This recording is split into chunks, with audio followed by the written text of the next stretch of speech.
제가 91년도에 대학을 들어갔습니다.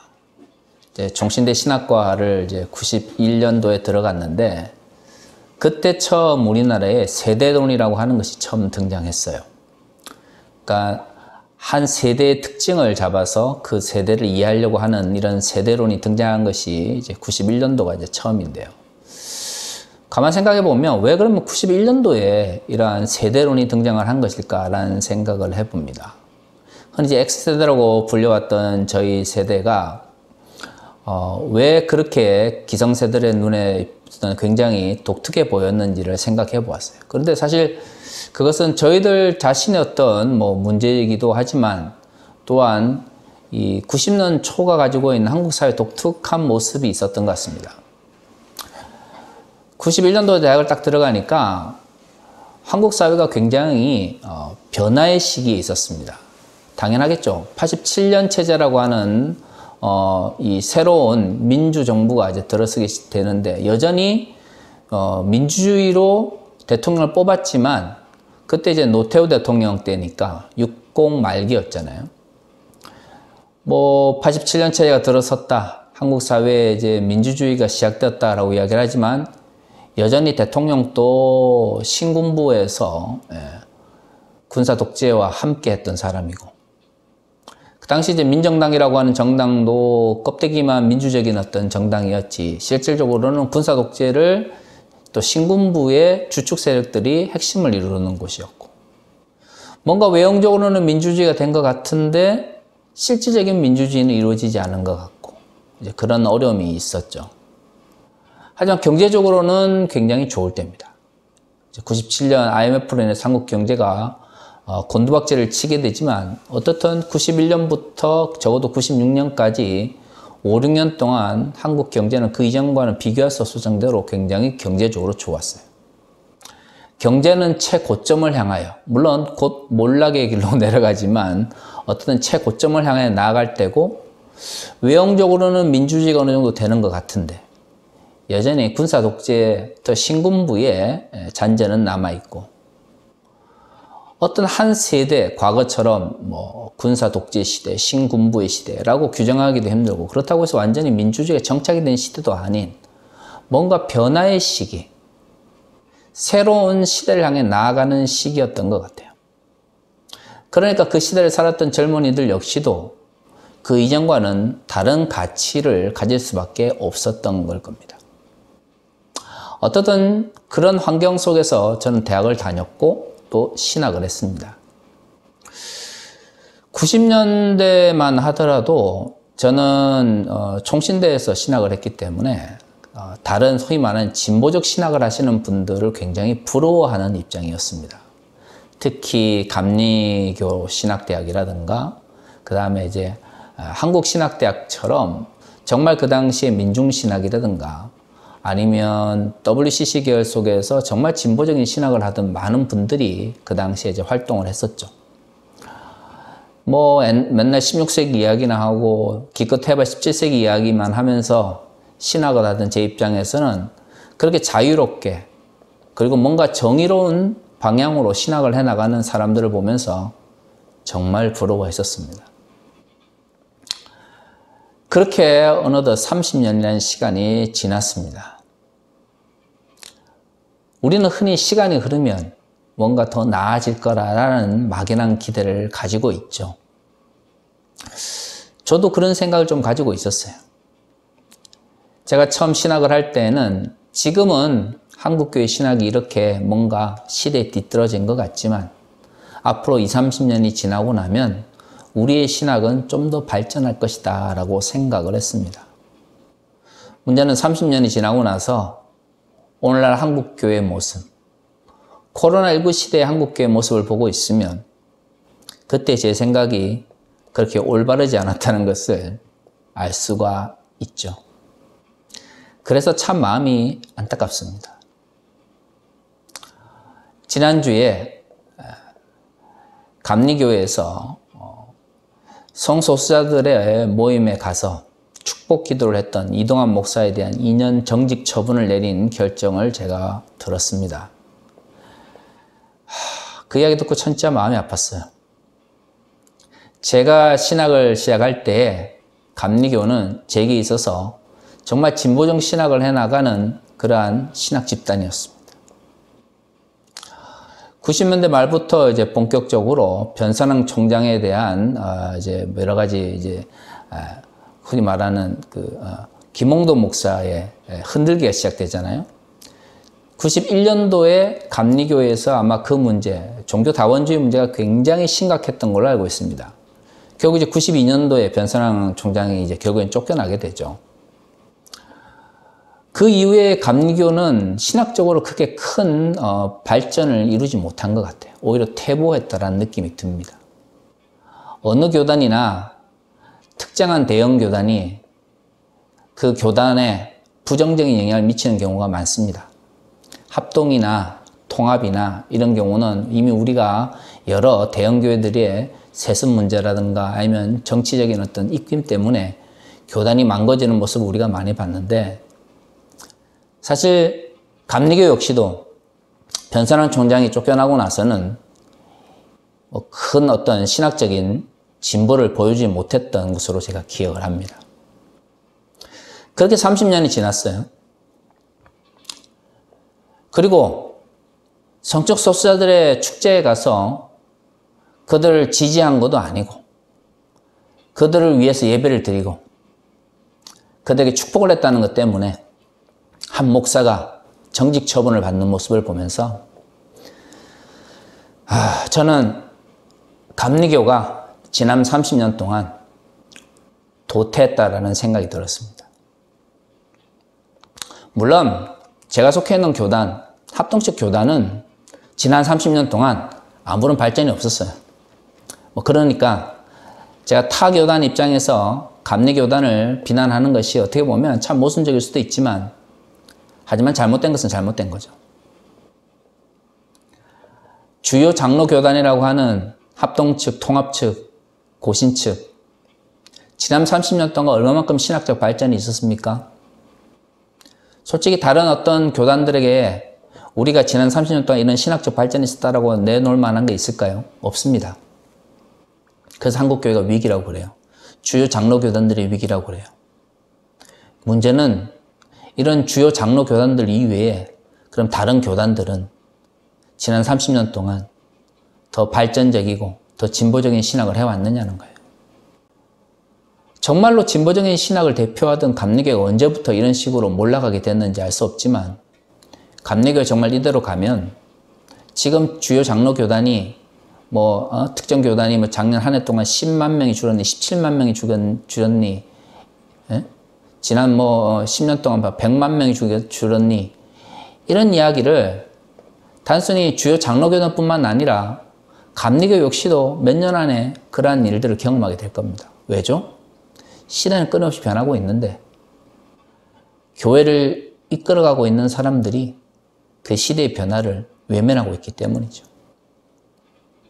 한국교회가 전반적으로 도태하고 있습니다. 과거 민중신학의 보루였던 한신대만 하더라도 총장이 자신들을 비난하는 학생들을 학교에서 쫓아내고 법적 처분을 한다고 협박을 하는 그러한 상황 속에 우리는 21세기를 맞이했습니다. 한때 한국 민주주의의 보루였던, 한국 기독교 민주주의의 보루였던 기장층마저 최근에는 교회 성장 세미나 한다고 하고요. 그 다음에 불법과 그 다음에 그것에 저항하는 학생들을 쫓아내는 몰지각한 행동들을 총장이 그리고 교수들이 하고 있습니다. 한국교회가 왜 위기일까요? 흔히 주류를 이룬다고 하는 주요 장로교단과 감리교뿐만 아니라 과거 이 땅의 민주주의를 위해서, 더 나은 진보적 신학을 위해서, 더 나은 하나님의 공의를 외쳤던 사람들이 자신들의 이익에 파묻혀서 더 이상 그러한 문제에 관심을 갖지 않게 된 것이죠. 한국교회가 전반적으로 도태한 것입니다. 그래서 한국교회가 위기라고 하는 거예요. 지난 10년 동안 얼마나 많은 그리스도인들이 교회를 떠났는지 많은 이들이 이야기를 합니다. 코로나19 시대 한국교회는 더 많은 교인들의 이탈을 경험하게 될 것입니다. 왜죠? 급속한 사회적 변화 속에 주요 장로교단들과 감리교, 흔히 말하는 한국의 주류를 이룬다고 하는 교단들이 여전히 어떻게 사회가 변화가고 있는지, 그리고 성도들이 무엇 때문에 교회를 떠나고 있는지에 대해서 관심이 없기 때문이죠. 목사님들은 자신들이 만들어 놓은 왕국에서 왕 노릇하려고 하지, 말로는 그리스도를 주라고 나의 왕이라고 이야기를 하지만 정작은 예수를 팔아 스스로가 교회적 영역 속에서, 종교적 영역 속에서 왕이 되려고 있습니다. 그래서 한국교회가 어려움을 겪고 있고요. 지난 30년 동안 한국교회가 도태했다라고 말을 하는 것입니다. 교회는 더 많아지고 있는데 성도들은 더 줄어들고 있고요. 목사는 더 많아지고 있는데 교인들은 더 많이 교회를 떠나고 있습니다. 무엇을 말하는 걸까요? 교회가 많아지는 것, 목사가 많아지는 것이 하나님의 영광을 위해서 아무런 역할을 감당하지 못하고 있다는 말입니다. 이러한 일들이 21세기 한국교회만 발생하는 걸까요? 그렇지 않습니다. 오늘 본문을 보면 호세아서도 비슷한 이야기가 등장합니다. 오늘 우리가 읽은 이 호세아서 10장 1절을 보면 하나님께서 이 이스라엘 사람들이 만들어 놓았던 제단과 주상에 대해서 비판하시는 것을 볼 수가 있습니다. 처음에 이스라엘 사람들이 왜 제단을 만들고 주상을 만들었을까요? 그렇죠? 하나님께 제사를 드리기 위한 것일 겁니다. 주상을 만드는 것은 그것을 통해서 자신의 신앙이 흔들릴 때 그것을 붙잡고 싶었기 때문이겠죠. 출발점은 믿음이라고 하는 이름으로 시작되었을지 모르겠지만 그 결과는 어떻게 됐습니까? 하나님께서 이스라엘 사람들이 더 많은 제단을 만들고 더 많은 주상을 만들수록 그것을 부셔버리겠다라고 이야기를 합니다. 오늘 우리가 읽은 이 호세아서 10장 1절을 보면 아주 재미있는 현상이 일어나게 되는데요. 이스라엘 사람들이 왜 제단을 만들고 더 주상을 아름답게 꾸미냐면 그들의 삶이 더 풍요로워지기 때문입니다. 그들이 제단을 만들고 주상을 만들어서 자신들의 복을 기원할수록 외형적으로 뭔가 더 잘 되는 것 같아요. 그래서 그들이 풍요로워지면 풍요로워질수록 더 많은 제단을 만들고 더 주상을 아름답게 꾸밉니다. 그런데 하나님께서 그들이 더 많이 만들어 놓은 제단을 더 아름답게 꾸며 놓은 주상을 부셔버리겠다라고 말씀하시는 거죠. 왜죠? 우리가 읽은 본문 10장 2절과 3절을 보면 그들이 하나님을 향해 두 개의 마음을 가졌기 때문입니다. 선지서에 등장하는 두 개의 마음을 가졌다라고 하는 것은 하나님을 그들이 완전히 잊어버렸다는 의미가 아닙니다. 하나님을 믿는다라고 말을 하는데 다른 한편에 또 하나의 신이 있는 것이죠. 그것이 바로 원래 그들이 제단을 만들고 주상을 만드는 목적입니다. 그들이 섬겼던 또 다른 신은 무엇입니까? 풍요의 신입니다. 양을 키우며 살았던 이스라엘 백성들이 가나안 땅에 정착하면서 농경 문화로 전환하게 되죠. 하지만 처음부터 농경 문화 속에서 잘 적응했던 것은 아닙니다. 그러다 보니까 이미 정착해서 그곳에 있던 가나안 사람들의 문화를 받아들이기 시작했는데요. 그 핵심에는 이 농사를 통한 풍요의 획득이 그 핵심에 자리 잡고 있었던 것이죠. 하나님께서 이스라엘 백성들을 이집트에서 탈출시키셔서 가나안 땅에 정착시키실 때는 하나님의 백성이 되기를 원했기 때문입니다.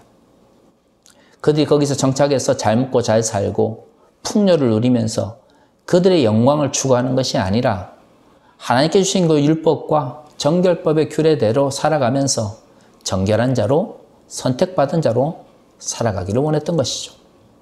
하지만 가나안 땅에 정착한 이스라엘 사람들은 그 가나안 땅 사람들과 유사해지면서 풍요를 쫓아가게 됩니다. 한편으로는 하나님을 기억하지만 다른 한편으로는 부에 대한 욕구가 더 강한 것이죠. 그래서 하나님을 섬긴다라고 말을 하지만 실질적으로는 하나님께 제사를 드리면서 그 마음속에는 내가 하나님의 백성으로 잘 살아가고 있는지, 하나님께서 주신 율법을 잘 지키고 있는지, 하나님께서 우리에게 명하신 규례를 잘 지키고 있는지 보다 내가 이렇게 제사를 드리면 하나님께서 나에게 더 풍요를, 더 복을 주실 것이다, 물질적으로 풍요롭게 하실 것이다 라는 목적을 가지고 제단을 만드는 것이죠. 주상을 만드는 것도 마찬가지입니다. 결국에는 나쁜 일이 생겼을 때 내 주변에 나쁜 악한 기운과 악한 나에게 손해를 주는 그 모든 힘들을 쫓아내기 위한 것이 아니겠습니까?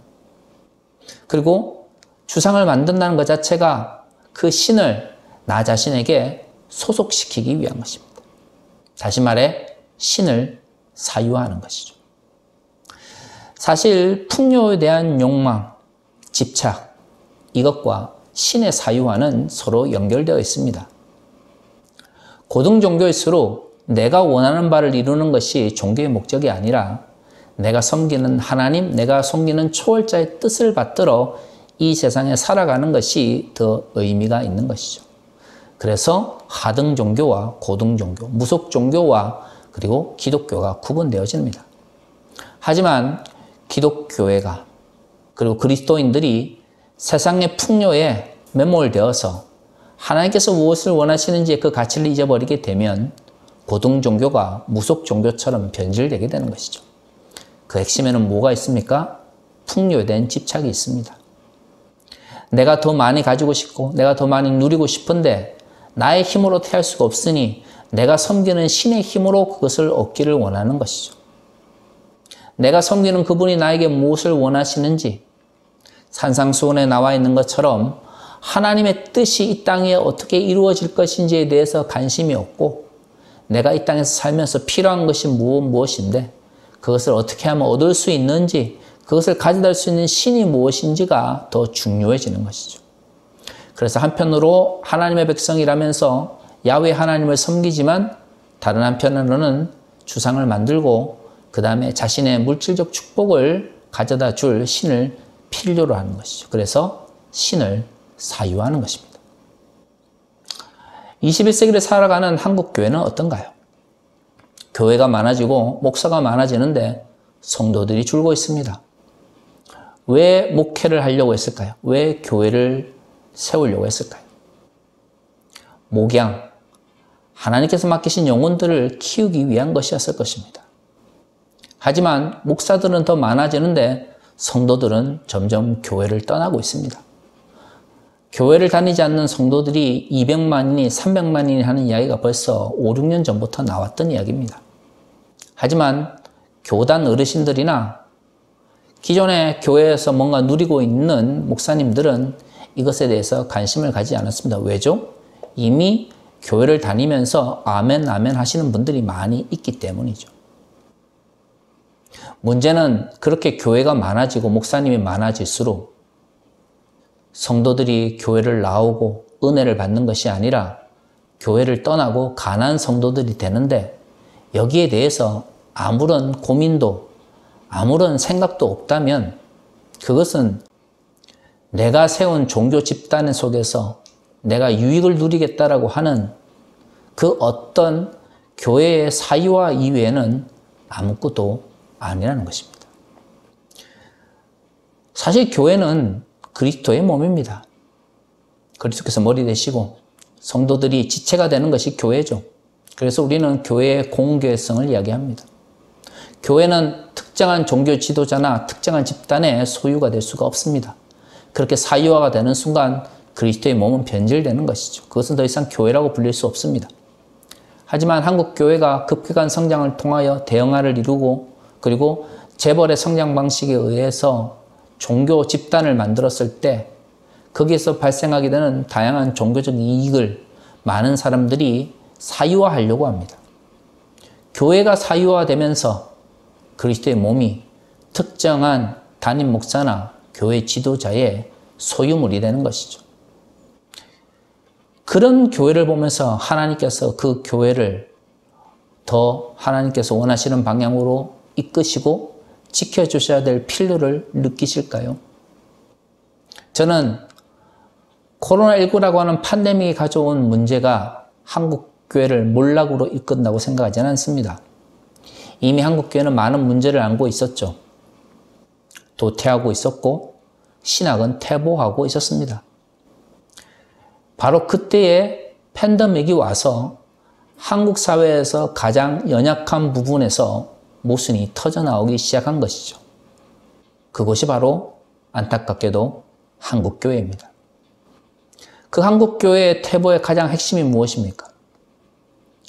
개척이라는 이름으로 교회를 세우고 대형교회를 만들고 초대형교회를 만들어서 명예와 부를 누렸던 목사님들이 교회를 그리스도의 몸으로서의 공교회성을 지키기 위해서 치열하게 싸운 것이 아니라 자신의 이익을 위해서 교회를 사유화했기 때문입니다. 이제는 어떤 교회, 유명한 목사님, 그 교회를 그 목사님이 대표한다는 것에서 우리는 너무 쉽게 받아들입니다.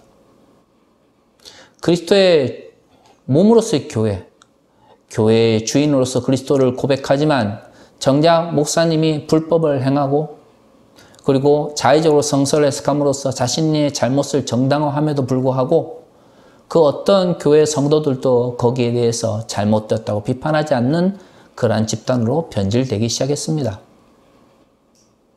교회가 담임 목사의 사유물이 된 것이죠. 저는 교회를 사유화하려고 했던 사람들도 문제가 있지만 사유화된 교회 속에서 아무런 문제가 없는 상태에서 아멘 아멘 하면서 그 교회를 지키는 사람들도 교회의 사유화에 동조하고 있다고 생각을 합니다. 이것이 호세아 시대에 자신의 물질적 축복을 위해서 제단을 만들고 주상을 아름답게 만들어서 그래서 자신의 물질적 축복을 위하여 노력했던 사람들과 다를 바가 뭐가 있습니까? 그러한 제단과 그러한 주상을 향해서 하나님께서 두 마음을 품은 사람들의 제단과 주상을 부셔버리겠다라고 말씀하십니다.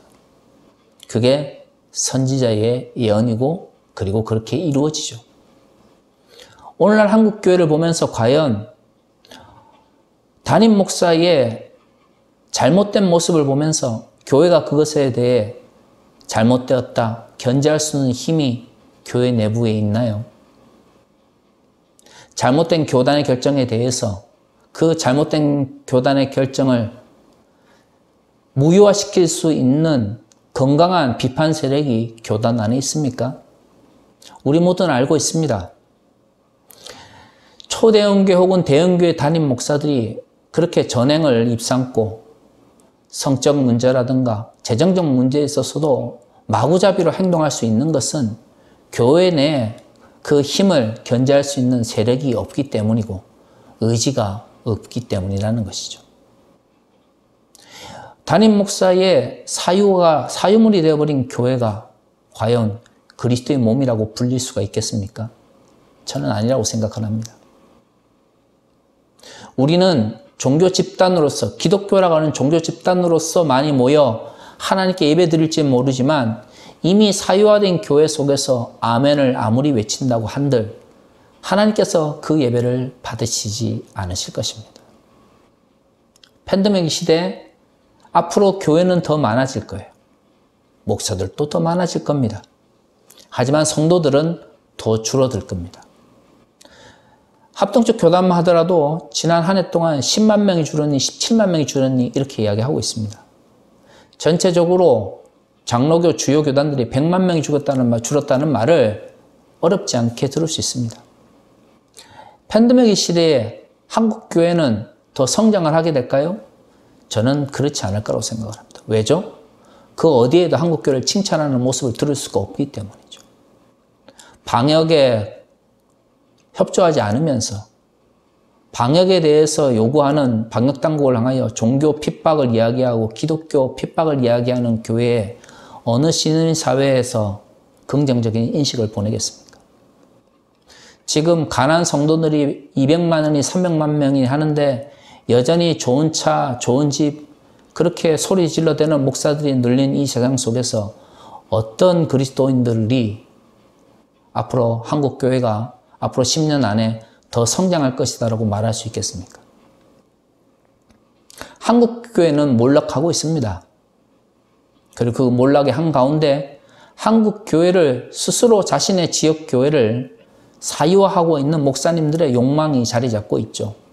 그 욕망이 호세아 시대에 제단을 만들고 주상을 만들어서 하나님을 섬긴다라고 말을 하지만 궁극에는 자신의 이익을 추구하였던 이스라엘의 종교 지도자들과 정치 지도자들이 자리 잡고 있습니다. 21세기에는 그 자리에 대한민국의 담임 목사님들이 자리 잡고 있는 것이죠. 그리고 극우 기독교를 지지했던 그리스도인들이 거기에 자리 잡고 있습니다. 그리고 그들을 막지 못하는 한국의 주요 장로교단들과 감리교단에 의해서 한국교회는 몰락의 길을 가고 있죠. 진정 한국교회가 새롭게 일어나기를 원한다면 교회를 담임 목사의 소유물로 생각하는 왜곡된 인식을 버리고 하나님을 믿기 위해서 자신의 욕심과 욕망을 버릴 수 있는 그리스도인을 키우기 위하여 노력해야 됩니다. 하나님을 나의 성공의 도구로서 나의 물질적 축복을 위한 하나의 방법으로서 사용하는 그러한 호세아 시대의 왜곡된 하나님에 대한 인식이 아니라 진정 하나님의 나라를 위하여 하나님의 뜻을 이루기 위하여 나 자신의 삶을 헌신할 수 있는 그리스도인들을 만들어내는 그러한 그리스도의 몸으로서의 교회를 회복해야 됩니다. 한국교회가 지금 종교 지도자들에 의해서 사유화되고 있고 그걸로 인하여 한국교회가 몰락의 길을 걸어가고 있습니다. 지금 우리는 이 문제에 대하여 심각하게 고민해야 되고요.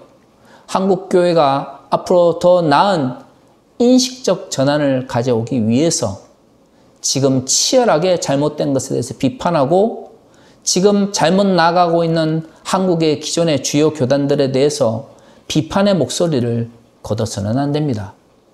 만약 우리가 그 잘못에 대해서 침묵하고 외면한다면 호세아 시대에 하나님을 섬긴다고 말하면서도 결국엔 자신의 욕망을 위하여 제단을 만들고 주상을 사유화했던 사람들처럼 21세기 한국교회 역시도 그렇게 하나님의 외면을 받으며 몰락해 갈 것입니다. 진정 담임 목사의 사유물이 아닌 그리스도의 몸으로서의 교회의 원래 모습을 회복하는 한국교회가 되었으면 좋겠습니다. 다시 기도하겠습니다.